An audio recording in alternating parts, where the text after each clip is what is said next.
예루살렘에 있는 한 사람이란 제목으로 말씀을 드리겠습니다.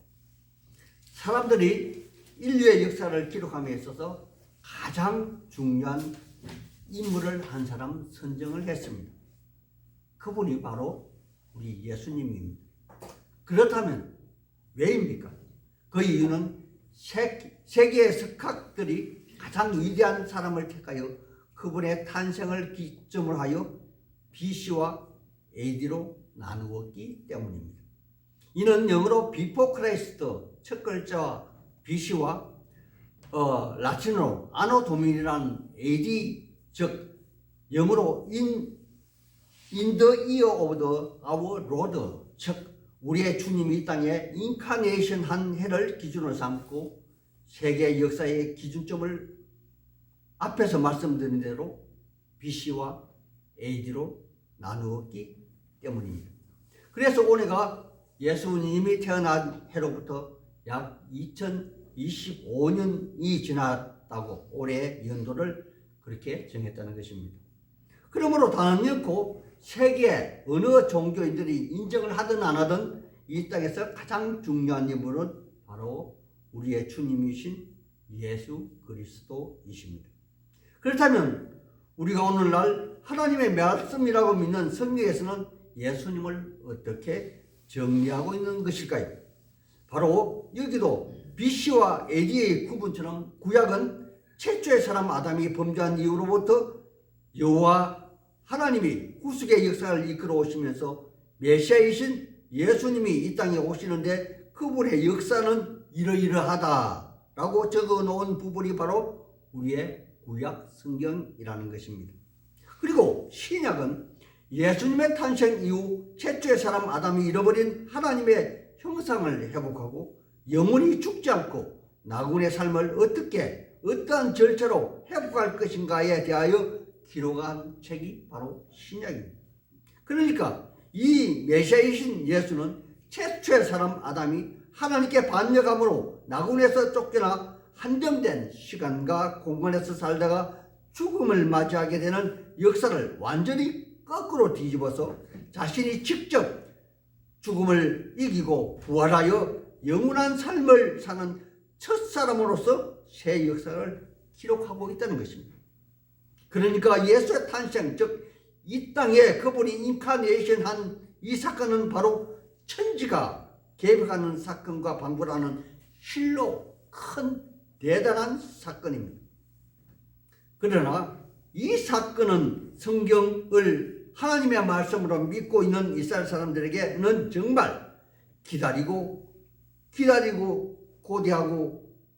고대했던 사건이고 또 옛 선지자가 그렇게 많은 곳에서 그분의 사역에 대해서 탄생에 대해서 출생지에 대하여 예언해왔고 또 성경의 선지자들은 직설적으로 분명하게 메시아가 오시기 전 약 500년 전에 다니엘이라는 사람이 다니엘서의 9장 5절의 시기와 때에서 정확하게 기록해 놓았다는 것입니다. 그러므로 이들 이스라엘 사람들은 이 예언을 날마다 듣고 강론하고 암송해 왔음에도 불구하고 막상 메시아가 탄생하고 한다고 하는데도 그들은 전혀 관심을 가지지 않았습니다.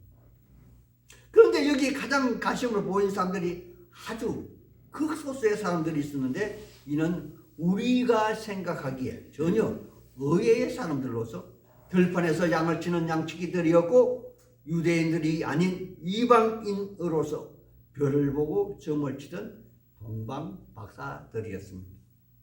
이에 따른 신뢰가 성경에 자세하게 기록이 되어 있습니다.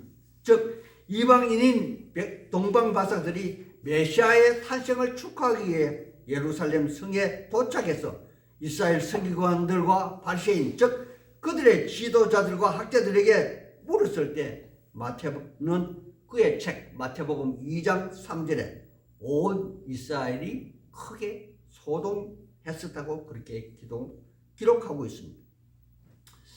하지만 이러한 상황에도 불구하고 그들 이스라엘 지도자들이나 바리새인들은 즉 성경학자들도 여기에 아주 특별한 관심을 가지지 않았다는 것이며 엉뚱하게 관심을 보인 자는 다름 아닌 헤롯 대왕으로서 그는 자기의 왕자를 잃어버릴까봐 그 메시아를 죽이려고 관심을 표명했을 뿐입니다. 이 사건이 마태복음 2장 1절 이하에 자세하게 기록이 되어 있습니다. 그래서 우리의 예수님은 그 헤롯의 추적을 피하게 하여 구약의 호시아 선지자가 기록한 호시아서 11장 1절에 기록된 예언에 따라 그분은 애굽으로 내려가 하였다고 마태가 그 정황을 자세하게 설명하기도 합니다.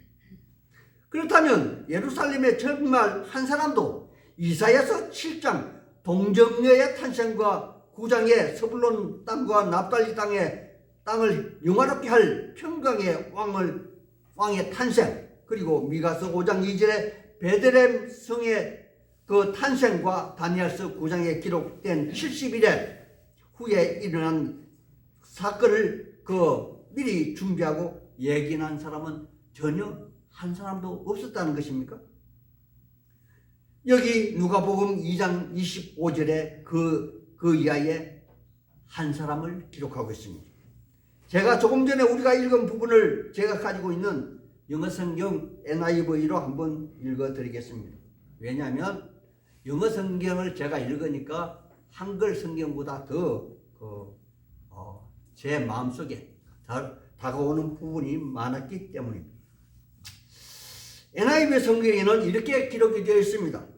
Now there was a man in the Jerusalem called Simon이라고 이렇게 적혀져 있습니다. 직역하면 현재 예루살렘에 한 사람이 있는데 그의 이름은 시몬이라 이렇게 표현한 것입니다. 그리고 헬라어 원문에는 그 뒤에 이렇게 기록하고 있습니다.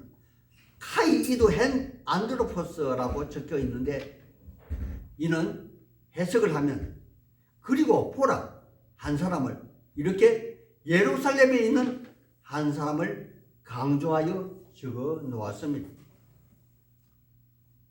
여러분 제가 저도 잘 영어도 하지 못하고 헬라어도 잘 하지 못하는데 왜 헬라어 원문을 쓰고 있는 것일까요?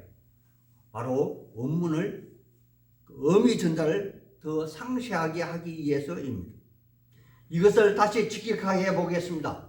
보라, 지금 예루살렘에 한 사람이 있는데 그의 이름은 시몬이라 하는 사람이다 라고 그렇게 번역할 수가 있습니다. 하나님의 사람들이요, 한번 생각해 보십시오. 예루살렘에 어디 시몬 한 사람만 살고 있었을까요? 그런데 여기 성경 기자의 눈에는 도대체 왜 예루살렘에 오직 한 사람, 그 사람 시몬만 강조하여 그 성경을 기록하고 있는 것일까요? 이는 다른 말로 하면 여호와 하나님의 눈에 남자 한 사람, 그리고 36절에 보면은 여자 한 사람밖에 눈에 보이지 않았다는 그런 말씀이 아닙니까? 물론 당시에는 여자는 사람 축에 들어가지 않았기 때문에 누가복음을 기록한 누가는 예루살렘에 어떤 한 사람, 즉 시몬밖에 보이지 않았다고 그렇게 기록하고 있는 것은 아니겠습니까? 이는 구약 성경 욥기서 1장 1절에 보면 우스 땅에 욥이라는 한 사람이 있었는데 라는 표현과 아주 똑같은 표현입니다. 당대의 우스 땅에 여호와 하나님이 주목한 한 사람은 오직 욥뿐이었음을 우리가 알 수 있는 그런 똑같은 이치일 것입니다. 그러므로 이 시몬이 그 당시에 욥과 같은 인물이었음을 누가는 간접적으로 시사하고 있는 것은 아닐런지요. 욥에 대한 여호와 하나님의 평가는 욥기서 1장 1절에 이렇게 기록하고 있습니다.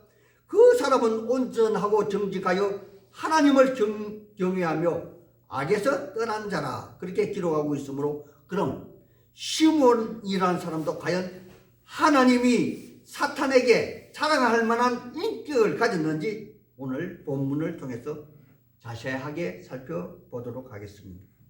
여기 본문에 나타난 시몬이라는 이름은 다른 성경에는 기록된 말씀이 전혀 없어서 그가 진정 어떠한 사람이었는지는 오늘 본문 밖에는 더 이상 찾을 길이 없어 안타까움을 더하기도 합니다.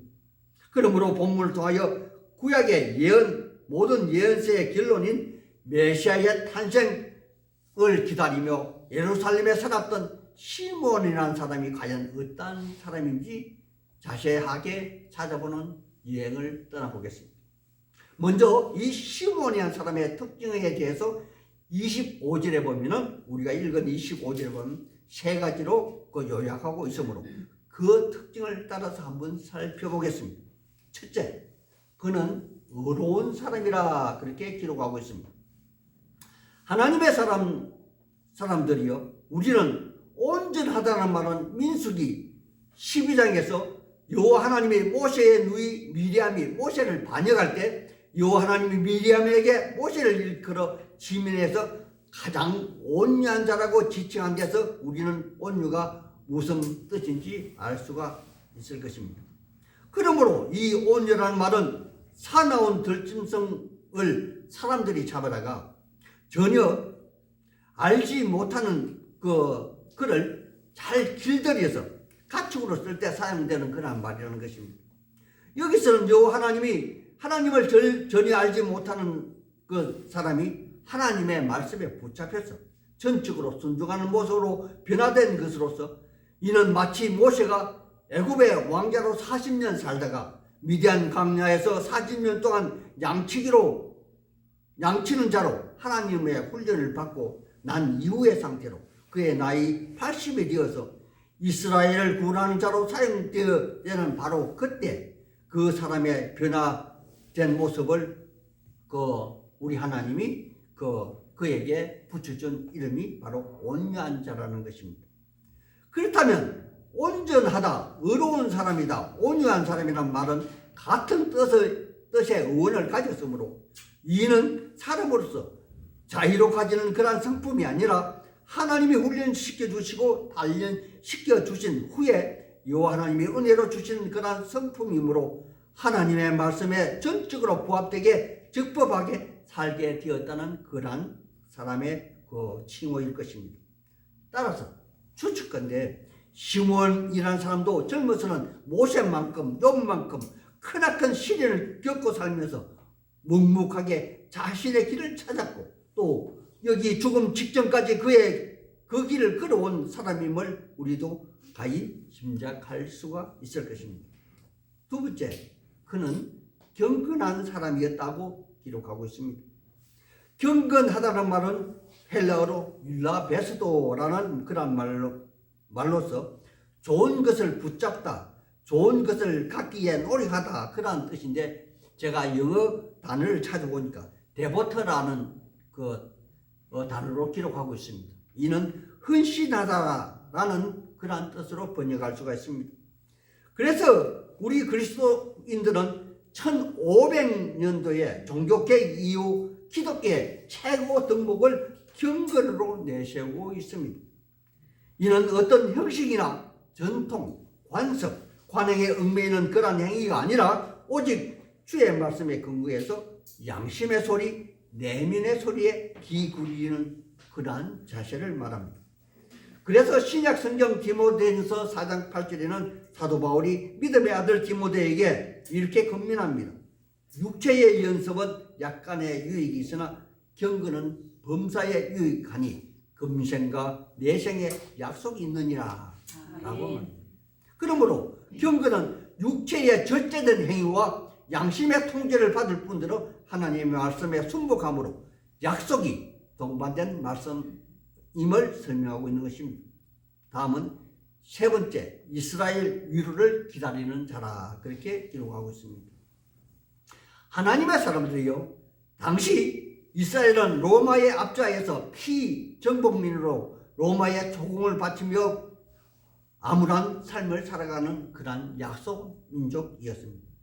그렇다면 어쩌면 예루살렘에 사는 시몬도 그 옛날 다윗 왕과 같은 메시아가 나타나서 당시 골리앗을 죽인 다윗과 같은 능력으로 당시의 최대 강국인 로마와 그 에돔 사람 헤롯 왕 등을 일구에 몰아내고, 반대로 로마로부터 이집트 페르시아 등으로부터 조공을 받아 번영을 누리는 그러한 이스라엘 회복을 꿈꿨을지도 모를 것입니다.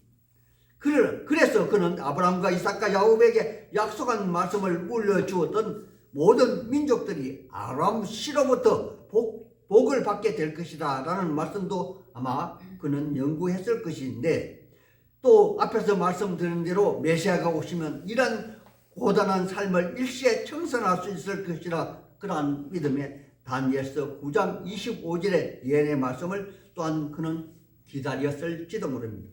제가 다니엘서 9장 25절의 말씀을 읽어드리겠습니다. 그러므로 너희는 깨달아 알지어다. 예루살렘을 중건하는 영이 날 때부터 기름 부음을 받은 자 곧 왕이 일어날 때까지 7일에와 62일에가 지날 것이요 라는 바로 이 대목입니다. 그러니까 아마 시므온도 그는 평상시에 이렇게 기도했을 것입니다. 하나님 아버지, 고레스 그 왕이 예루살렘 성을 중건하고 영을 내리고 느헤미야 총독이 성벽을 건설할 날로부터 7일에와 62일에가 지냈습니다. 즉 483년이 다 지났는데 왜 메시아는 오시지 않는 것입니까? 라고 아마 그는 기도했을 것입니다. 그러므로 시몬은 이렇게 또 탄식도 했을 것입니다. 하나님 아버지, 제가 계산을 잘못했습니까? 제가 잘못 계산했다면 또 나는 메시아를 얼마나 더 기다려야 합니까? 이렇게 반문하며 하나님께 탄원하고 기도했을지도 모릅니다. 이렇게 기도함으로 요 하나님은 그에게 26절에 그 기록된 말씀대로 주의 그리스도 즉 기름 부음 받은 자를 보기 전에는 너는 결코 죽지 아니할 것이다 라는 기도의 응답을 받았다는 것이 아니겠습니까? 그러나 이 모든 상황에도 그는 사는 것보다 죽는 것이 더 편하다 그렇게 생각했었나 봅니다. 왜냐하면 그는 기름 부음 받은 자 곧 기다리던 주를 만나자마자 그의 첫 마디가 29절에 주제여 이제는 말씀대로 종을 평안히 놓아주시는도다 이렇게 외쳤기 때문입니다. 이러한 고백으로 보아 그는 어떤 질병으로 참을 수 없는 고통 중에 있었거나 혹 이것이 아니냐면 너무도 간절한 기다림으로 인해 오직 메시아를 만나는 일이 시몬의 삶의 전부가 되었으므로 이제는 더 이상 삶을 영위할 다른 힘이 없고 또 무의미하다는 것으로 받아들였을지도 그는 모릅니다. 아무튼 그는 성령의 인도하심으로 메시아를 만나게 되었으므로 얼마나 이스라엘 이루를 기름 부음 받은 자를 기다리는지 가히 우리는 짐작할 수가 있는 대목입니다. 다음은 여호와 하나님의 편에서 시몬을 어떻게 대했는지 한번 알아보겠습니다. 25절 마지막 절에 성령이 그 시몬 이에 계시더라 라고 기록하고 있습니다. 여러분, 성령이 머리 위에 머무는 사람은 과연 어떠한 사람이겠습니까? 바로 메시아 그리스도, 즉 우리의 예수님이 요단강에서 요한에게 세례를 받으시고 기도하실 때 바로 이 표현이 그대로 기록이 되어 있습니다. 그렇다면 시몬에게 삼위일체 하나님이신 성령 하나님이 그의 머리 위에 머물렀다면 바로 시몬은 지금 여호와 하나님과 함께 하심을 말하는 것이 아니겠습니까? 하나님의 사람들이요, 우리의 예수님은 요한복음 14장 10절에 내가 아버지 안에 거하고 아버지는 내 안에 거한 것을 너희가 알지 못하느냐 그렇게 말씀하시고 20절에 내가 아버지 안에 너희가 내 안에 내가 너희 안에 있는 것은 너희가 알리라 그렇게 또 말씀하셨습니다. 그리고 13절에는 너희가 내 이름으로 무엇을 구하든지 내가 행하리라 바로 이와 같은 상태를 말하는 것이 아니겠습니까? 그렇다면 거두절미하고 시몬은 이 순간만큼은 창조의 하나님 즉 이스라엘 하나님과 함께하고 동의하고 있었다는 그러한 다른 말일 것입니다. 그렇습니다. 그가 여호와 하나님과 함께하고 있었다는 말씀이 27절에 이렇게 표현하고 있습니다. 성령의 감동하심을 받아 성경에 들어가서 28절에 시몬이 메시아이신 성자 예수님을 가슴에 안고 여호와 하나님을 찬양하고 있다. 그렇게 기록하고 있는 제목입니다. 이 찬송의 말씀이 29절에서 32절 말씀에 자세하게 기록이 되어 있으니까 집에 가셔서 한번 읽어보시기 바랍니다. 이러한 광경은 전부 처음부터 끝까지 지켜본 그 예수님의 어머니 마리아와 아버지 요셉은 마치 그들이 천사를 보고 놀란 그런 때처럼 입을 딱 벌리고 33절에 그러한 상태에 있다고 그렇게 기록해 놓았다고 저는 생각합니다.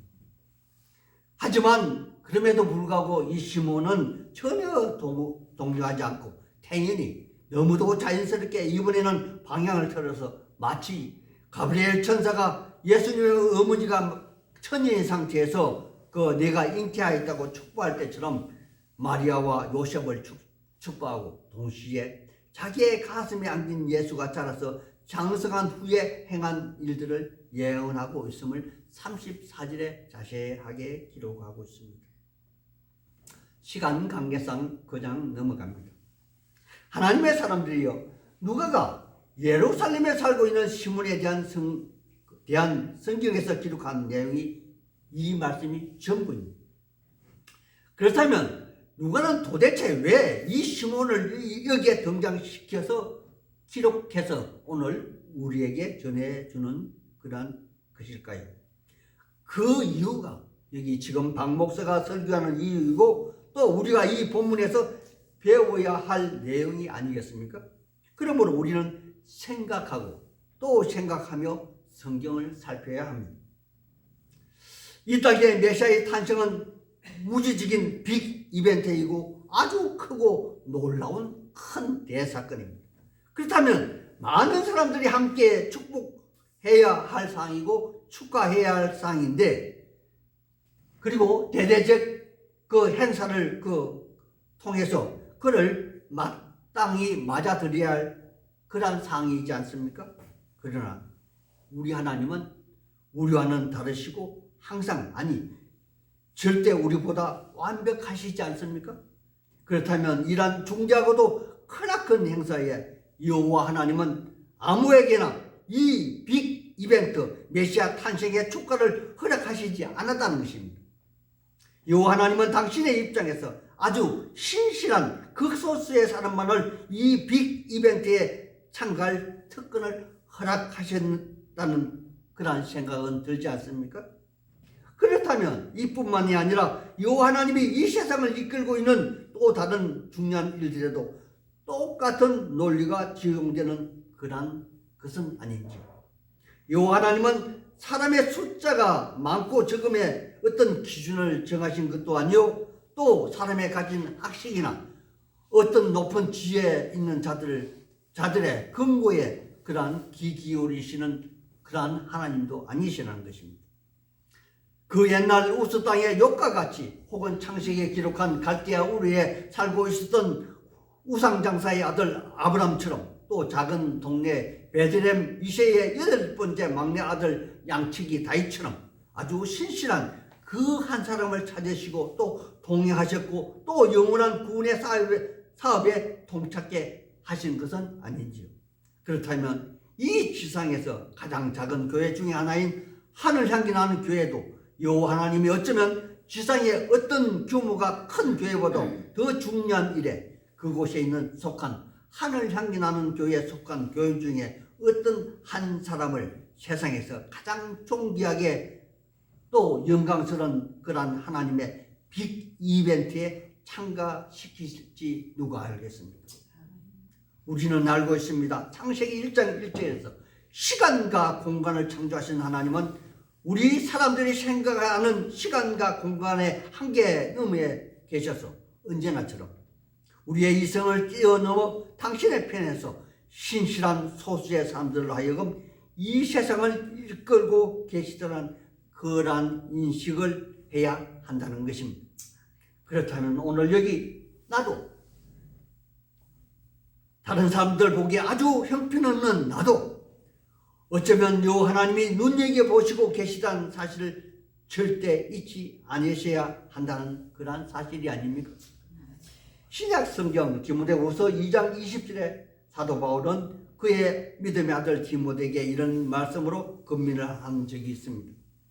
큰 집에는 금그릇도 있고 은그릇뿐만 아니라 나무그릇도 있고 질그릇도 있다.